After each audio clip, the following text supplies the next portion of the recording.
I have returned from vacation. There's been a lot of stuff that's went on since I've been gone. Let's get right into it, man. Today's episode of the Locked On Pistons podcast. You are Locked On Pistons, your daily Detroit Pistons podcast. Part of the Locked On Podcast Network, your team every day.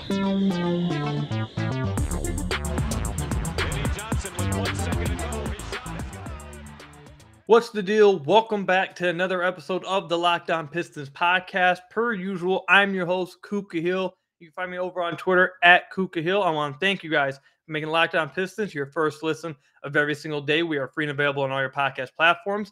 Today's episode, though, is brought to you guys by BetOnline. BetOnline has you covered this season with more props, odds, and lines than ever before. BetOnline, where the game starts. So, I'm back, guys, for my vacation. Back from Jamaica, finally, man. It was taking a little while, man. I'm married. It was a lot of fun. I enjoyed it. I know a lot of you guys have already asked me to tell you guys a little bit about what happened, why I was delayed today. I'll tell you guys about that at the end of the podcast. But I'm just excited to talk about the Detroit Pistons.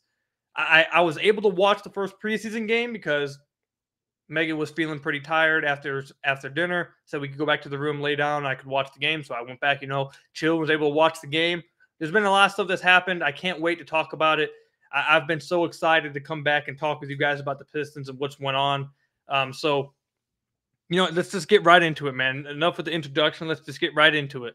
So the Pistons played their first preseason game while I was gone. And by the way, I hope you guys enjoyed the episodes that I had scheduled out while I was gone. And also, next episode, I will be shouting out everybody who did get the starting lineup right. Just this one right here. I'm just really excited to get back. I want to get this episode out there before this next preseason game comes out. But next episode, I will shout out all of you guys who did get the starting lineup right. But yeah, the Pistons played their first preseason game. They lost to the New York Knicks by a hefty margin. They were down by 30 plus at a certain point. It wasn't a good game when you're looking at it that way. It wasn't, in totality, it wasn't a great game at all. But there's definitely a few really bright spots from this game that I enjoyed watching. I think you can actually take away as a Pistons fan. And the first one is definitely Jaden Ivey.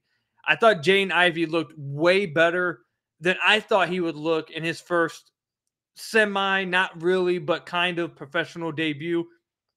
I want to hammer in, that it is preseason. It's not regular season. Things change in regular season. Preseason, some of the things you see in preseason, all of a sudden maybe flip just like that in regular season. So I'm going to try not to overreact too much to anything we saw. But Jaden Ivey, I'd be lying if I said he wasn't extremely impressive. I think everybody thought he was extremely impressive. I thought that you'd see him struggle a little bit in the half court initially, and you probably will likely see that once the regular season comes around. But in this first preseason game, I thought what stood out the most with Jaden Ivey is, one, his confidence and his swag on the court. Like, this dude walked into just like a pull-up three, like semi-transition, just nonchalant, pulled up with it. He was aggressive getting into the basket. He was aggressive on the defensive end. He walks around, plays with that kind of level of swag that I feel like this team kind of lacks. Cade plays with it a little bit. But Jaden Ivey, with his burst and his athleticism, combine that with that swag, I think it really brings a different kind of attitude to the Pistons that they kind of been lacking. So I feel like that right there, just his personality was just vibing off the court instantly. His first step, wild. His first step's crazy.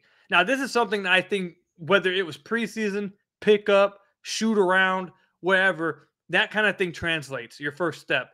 And we talked about it a little bit on the podcast throughout the offseason. I'm going to talk about it again now. I think Jaden Ivey might lead the league in like fouls picked up on like defenders trying to beat them to the spot. Not shooting fouls, not reaching fouls, but when guys are trying to shuffle their feet to beat him to his spot and he gets bumped off of it. You guys know that foul, that happens a lot. I think he might draw the most fouls in that way in the entire NBA because his first step is so lethal and so explosive. I don't see how anyone's going to be able to beat him to his spot regularly without following him. I don't see how it happens. And he was already drawing a lot of fouls with that in this first preseason game. It's hard. His first step is one of the best in the entire NBA. He just explodes straight to the rim. And he knows, and he's not one of those guys who has that quick first step, but can't really, finish it off at the rim. He's just as explosive at the rim as he is with his first step. He'll finish it off with a lights out dunk. So Jaden Ivey, man, I thought he looked absolutely fantastic in this game. And again, the Pistons did lose by damn near 30. Like they were down by 30 plus at a certain point. It was a really, really, really bad game in totality for this team. I feel like a lot of the players just didn't seem into it. They weren't prepared. I don't know what it was. It was a tough watch. It was really bad. But Jaden Ivey, 6 of 9 from the floor, had 16 points, 4 rebounds, 2 assists, a steal. Drew 3 free throw attempts. I just thought Jaden Ivey was the biggest bright spot from this game by far for the Detroit Pistons.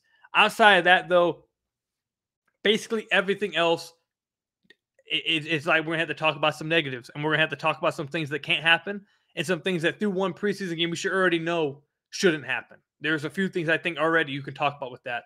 The one other positive is I thought Killian Hayes' confidence, if his mentality has actually changed, and it showed. I told you guys before I left, in his presser, he seemed like a different dude. With the answers he was given, how descriptive, how insightful, how cocky it felt like he was talking, it felt like a different dude. And this first preseason game, he looked like a different dude mentality-wise. His first shot of the game, he shot off the side of the backboard. Now, some people are saying that he got blocked. The quality of the stream I was watching was so bad, couldn't tell. But the shot went off the side of the backboard from the corner. I thought it was over after that. He went on to shoot 11 more times, shot 5 of 11 from the floor, remained aggressive, used his body on drives that I've never seen him use before. He looked like a different guy out there. If that kind of thing stays throughout the season, you're going to see a really good year from Killian Hayes. I think you're definitely going to see it. So that's the other positive from the game, is that it looks like Killian Hayes' mentality through one preseason game, what we heard about him throughout the offseason, what he described, what some of his teammates described, coaching described, in the press conferences, on media day, practices, all that, and the clips that we saw on the open scrimmage, all this was backed up in that first preseason game. I can't wait to see it throughout the preseason and regular season. But yeah, if that mentality is for real change, you're going to see a really good year from him. But those two things are basically the only things that I feel like you can take away from the first preseason game that's really good.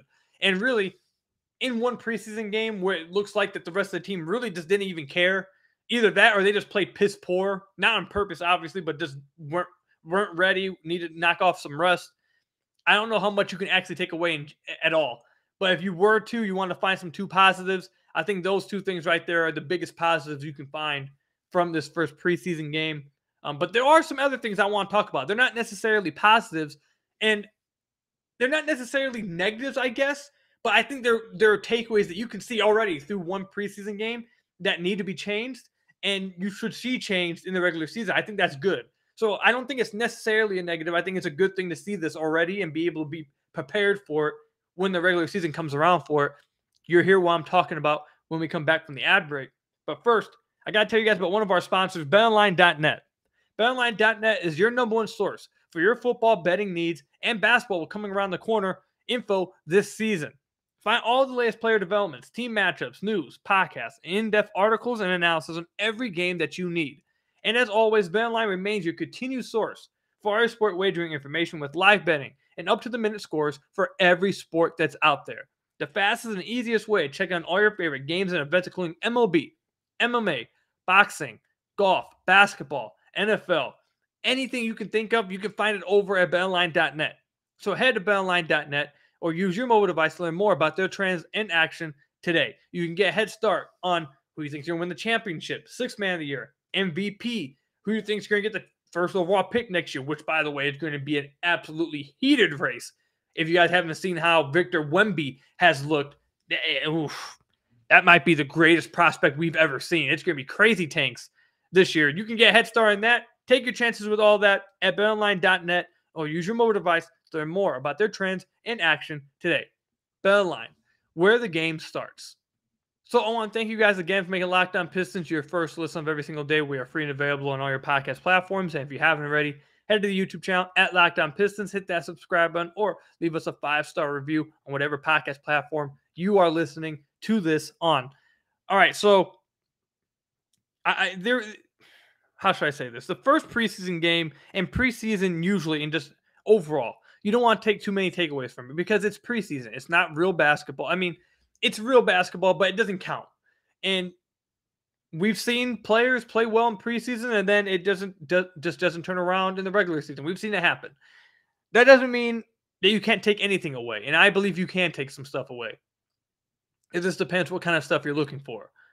And I feel like through one preseason game, and a game where the Pistons got absolutely destroyed by the New York Knicks, you got something to take away instantly. And like I said in the first segment, it's not necessarily a positive, not necessarily a negative either. But you know what? Let me just go ahead and say what it is. The Pistons have a front court issue with their rotation.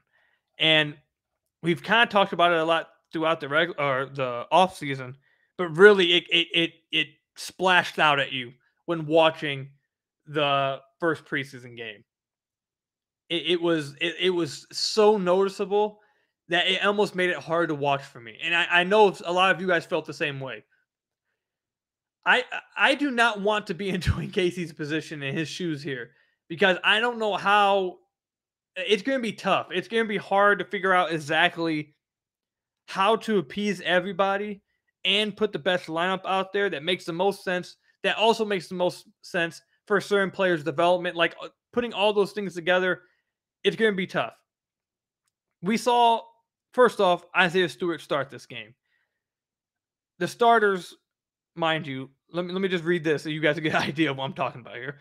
The bench lineup. This is some of their plus minuses, okay? And then like a 30-point loss, 20-point loss. -5 for Isaiah Livers, -1 for Killian Hayes, -2 for Marvin Bagley, -2 for Corey Joseph, -1 for Jalen Duren. Okay? All those guys besides Corey Joseph played 20-plus minutes in this game. You look at that and you say, how did they get blown out? Well, let's go look at the starters. They were -21 Saddiq Bey, -23 Bojan, -23 Isaiah Stewart, -21 Cade, -24 Jaden. Why was that? Now, there was many reasons for it. The main reason I would say probably was just because the Knicks are better and they just destroyed them. They just let them know that they were better. The other thing was obviously some guys were knocking off some rust. Saddiq Bey shot 1 of 8 from the floor. I hope that streakiness that we saw so far through his career kind of goes away this year. But after the first preseason game, he obviously had some rust to knock off. Cade had a really bad game, 3 of 12. That had a lot to do with it as well. But another thing that had to do with it was I feel like Isaiah Stewart being in this starting lineup. And I've said for the longest time that Cade Cunningham and Jaden Ivey now, they need a lob threat in this starting lineup. And you know what? I maybe should stop just saying lob threat because it's not just lob threat. It's really someone who can put pressure on the basketball rim. At your center position, you can't have a guy, and through one preseason game it looked like last year. Now, if all of a sudden it flips, then okay. But it looked the same as the first preseason game. I don't think it's going to change much because he still has the same height limitations. He's not going to be super athletic. It's just what I feel like this is just who Stu is.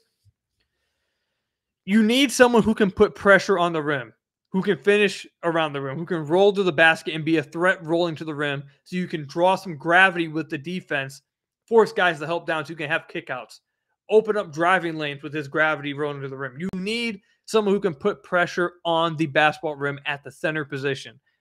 And Isaiah Stewart just can't do that. He just can't. So it hurts their offense. It hurts them in the half court. I will say he's nice with the highway screens. He does have some things offensively in the half court that he's starting to pick up on ways he can contribute. Highway screens are one of them. You can't do a highway screen every single time, but when he does, he's pretty good at it. But I feel like that the lack of rim pressure was very noticeable from the jump with the starting lineup. The second thing that kind of makes Isaiah Stewart useless in the starting lineup, at least in my opinion, is that you have him out there because he's supposed to bring like the defense. He's supposed to be the one, okay, we need him to kind of anchor our defense and make sure it's not awful. Well, the problem with that is you're starting Stu with possibly your 2 worst defenders on the team in Bojan and Saddiq Bey. So there's no amount that Isaiah Stewart, no matter how good defensively he was, unless he's Rudy Gobert, Ben Wallace-like, which he isn't, he's not that generational defender. He's nowhere near a generational defender. There's nothing. You're basically setting Stu up for failure on the defensive end. There's no way that he's going to be able to make up for all those defensive flaws. So you're having him in there for the defense, but he's not going to be able to make up for the defensive flaws, and he's not going to be able to put pressure on the rim. I feel like that takeaway was instant in this first preseason game. Whether it's preseason, shoot around, pickup, I don't care. I feel like that was like one of those things that jumped out at you instantly. The next thing that jumped out at you instantly is also staying in the front court, which kind of makes this a tricky situation. Do you continue starting Stu? Do you start Bagley? Do you start Duren, Noel? This adds on to the confusion that the backup lineup, the bench lineup, I should say, their front court was Marvin Bagley and Jalen Duren. And I don't know how the bench didn't get obliterated. Maybe because the other team or the Knicks bench wasn't that great either. But like I counted twice in the first half, guys. Twice. Now, it maybe happened one more time or something, but I counted twice where the Pistons were able to touch the paint on a dribble drive with those two guys out there. Because the spacing was so horrifically bad with those two guys out there, it was impossible for any driving lane to be open. Zero. I don't care if you had LeBron. The driving lanes were non-existent. Because with Jalen Duren and Marvin Bagley, and I'll say this right now, I was one of the people, you guys remember on the podcast, I said that I thought maybe a Jalen Duren and Marvin Bagley lineup or front court could be interesting. I want to see it. Well, in preseason, just the amount of minutes we saw in preseason, that was enough for me. I know it can't work. There's no way. Because the spacing's just awful. You have Marvin Bagley's guy sitting in the paint, whether he's in the corner, and most of the time he wasn't spotting up in the corner. He was kind of hanging around the short corner, kind of on the block as Jalen Duren rolled to the rim. So you have like 4 players inside the paint. Guys who are running pick and roll, mostly Killian Hayes with this backup unit, had no driving lanes to get all the way to the basket. It just wasn't going to happen. In the limited minutes the other guards played with it, it wasn't happening either. That lineup that front court can't happen. It can't. The spacing, you're setting your players up to fail. The spacing was just so horrifically bad. It was mind-numbing. It was hard to watch, for real. It really was. And I don't know how. I have an opinion about how they can fix it, and the simple solution to me, at least in the short term right now, is to just start Marvin Bagley at the 5, go all offense. You got your person who's going to put pressure on the rim. You don't have to worry about Bagley being used incorrectly, spotting up in the corner, weighing around in the short corner, figuring out what to do, blah, blah. You got him just rolling to the basket, finishing alley-oops, dump-offs, bounce passes around the rim, dunking on guys. You got him doing his thing with 4 guys around him who can score, who can shoot the basketball, get to the rim, etc. Just go full-fledged offense and sacrificing the defensive end, because if you're starting Bojan and Sadiq, I don't think it doesn't matter who you start. Center, your defense is going to suck either way if you start both of those guys at your 3 and 4. So I think you just go full offense with Bagley and then bring Stu off the bench as the 4, because if Stu actually is an improved shooter, which is what everyone's believing, what we have to assume right now, because that's really the Pistons' only hope with this. If Stu actually is an improved shooter, and by the way, he did hit 1-3 in this first preseason game. He shot 1 of 3. If he is, have him play the backup 4 with this lineup. Run Killian, Burks, Liver, Stu, and Duren. You have good spacing around Killian Hayes in the pick and roll. You have his lob threat and the guy who can put pressure on the rim and dunk around the rim in Jalen Duren. And if Isaiah Stewart is an improved shooter, he can help space the floor too. The spacing will be nice. It will be satisfactory. It'll be okay. You can try to get away with it, especially if Stu actually is hitting. You can get away with it. That lineup of Bagley, Duren, you're not getting away with it. It was painful to watch. Guys couldn't get to the rim. It was bad. So Dwayne Casey has his work cut out for him. I don't know what he's going to do with this front court lineup. Again, it's preseason. I'm not overreacting. I said this on Twitter after the game in the little time I had to recap a little bit on Twitter.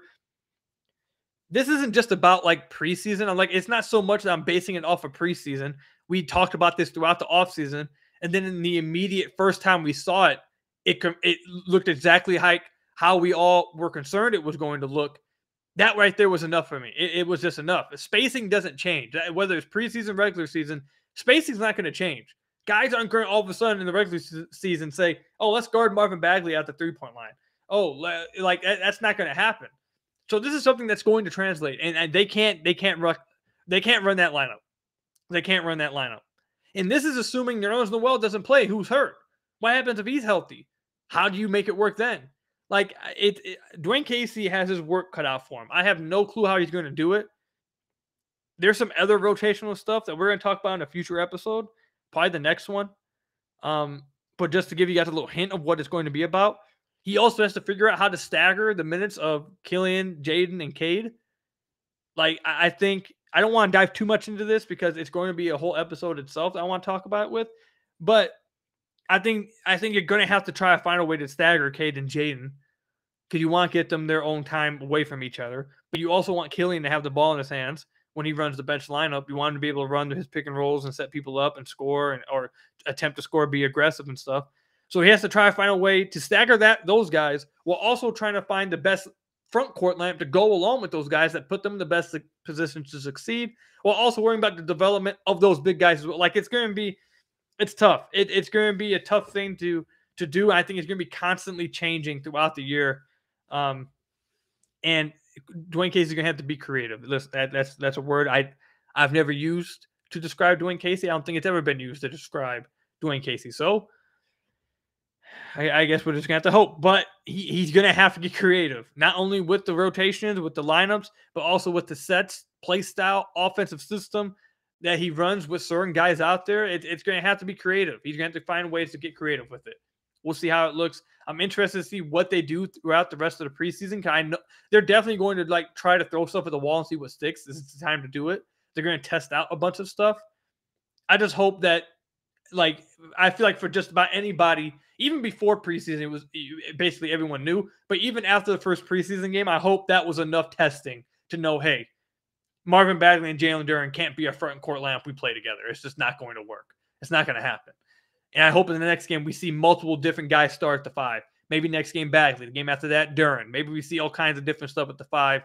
Heck, maybe we even see someone start the 4 different besides Bojan or Sadiq. Just try some things, see what looks best, what works the best, and we'll have some answers going into the regular season. But it's going to be tough, man. It's going to be tough. When we come back, talk about a little bit some of the other stuff I missed out on while I was gone on vacation. I'll also tell you guys about how my wedding and my marriage went when we got back, or while we were down there when we come back from the ad break. But first, you guys got to hear from those lovely sponsors. So I want to thank you guys again for making Locked On Pistons your first listen of every single day. We are free and available on all your podcast platforms. If you haven't already, head to the YouTube channel at Locked On Pistons, hit that subscribe button, or leave a 5-star review on whatever podcast platform you are listening to this on. That's another great way to support the podcast. So, the open scrimmage happened, and I don't feel like we really have to talk about that at all because basically it was a practice, and we've had a preseason game since then. So that kind of goes out the window. It's not really main news anymore now. So there's not much to talk about there. I had a lot of fun seeing all the clips from Killian Hayes balling out there. You guys know that was a great wedding gift for me from all you guys sending me those clips. That was fun to see, but that's not too much of a big deal anymore.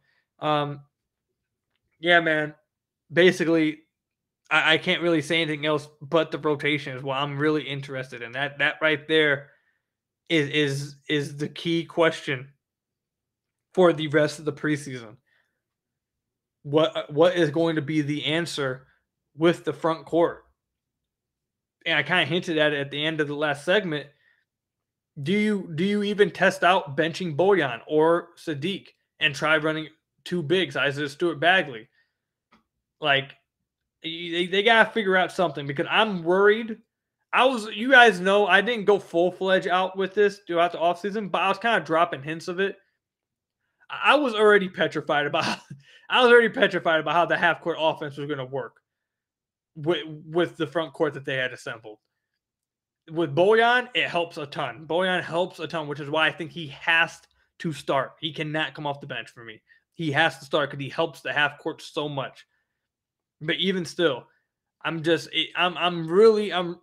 interested and I'm quite concerned about the front court and about the construction of it and how it's going to be able to work.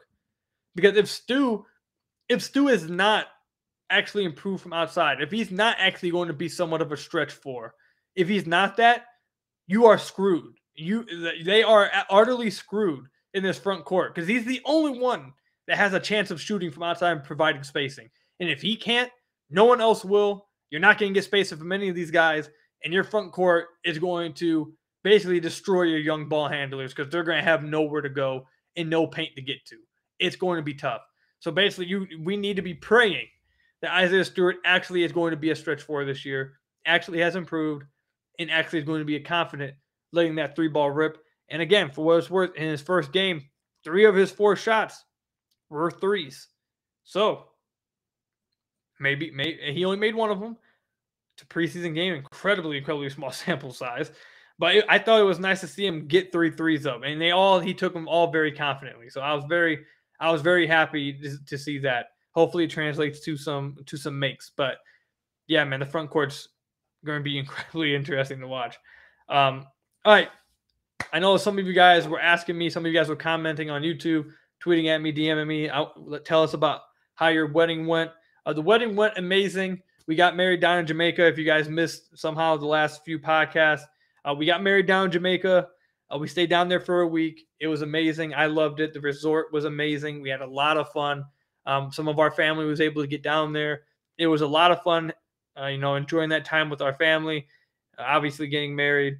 It ended up raining down there, so we ended up having to move it all inside, which my fiance so one of you guys told me that I was accidentally going to call her my fiance again. And you guys were right. First episode. I didn't think I would do it, but first episode I did it. My wife was not very happy about that. But yeah, we had a lot of fun, man. We had a lot of fun. It was an incredible experience being out of the country for the first time, at least for me. And yeah, man, it was a lot of fun. It was a lot of cool stuff going on in the resort. People in Jamaica drive psychotically. I felt like I was in a GTA simulator the entire time. It is crazy how they drive. They drive on the opposite side of the roads, and they basically play like a game of chicken. Who's going to get out my way first? And then one car eventually moves out. It was crazy. And then the reason why this episode is coming a day late, I came home a day late, is because once we got on our flight, the plane wasn't working. Then when they got the plane to work, the pilot got timed out, so we ended up having our flight canceled. Had to go back, stay in a crappy hotel, and wait for the next day. So the last 48 hours before recording this has been really tough. Me and my wife were very tired, very, very tired, very exhausted with travel. Just happy to be home. I'm happy I was able to record a podcast. I've been itching to get back and talk Pistons with you guys. So happy I was able to get this out as soon as possible, man. I can't wait to watch tomorrow's game for the versus the Pelicans. Now, it says that this game will not be on Bally Sports. I know I've seen some conflicting things about that, but on the ESPN app and on NBA.com, it does not say it's going to be on Bally Sports. Some of you guys have said that you can watch on League Pass, but I'm pretty sure with League Pass, if it's your home team, you can't watch. It gets blacked out, I thought. But I know that it's going to be on the Pelicans. And I don't have League Pass. I've never used League Pass, so maybe I'm completely off with that. But I thought that's how it goes. But I know the Pelicans broadcast, it says the Pelicans broadcast will be airing it. So if you can find a way to watch this game through the Pelicans broadcast, that's another way you can do it for tomorrow's game. The game after that, though, I believe on Thursday, is being broadcasted on Bally Sports Detroit. So that's going to be the next one on Bally Sports Detroit. At least that's what it says on the ESPN app. Who knows? Because I know initially when they released the schedule, the PR team, it said only the first game was Bally Sports. Now it looks like it's just very conflicting. I think the next week on Thursday, at least NBA.com says that's the next Bally Sports one. Today, when you guys are listening to this on Friday, Pelicans broadcast is airing this game. Find a way to watch it. And maybe League Pass will help you guys out. But had a lot of fun recording this podcast, man. I missed y'all. Missed talking about the Pistons. So excited to get back into it. Another year, another fun year upcoming. Let's get into it, man. First podcast of the new year, man. Let's get into it. I'll see you guys in the next one. Stay safe, everybody. Thank you for making Locked On Pistons your first listen of every single day. Subscribe to the YouTube channel. 5-star review on whatever podcast platform you listen to this on. I'm going to go hit the hay, man. I'm very tired. I'll see you guys later. Peace out, everybody. Stay safe and go Pistons.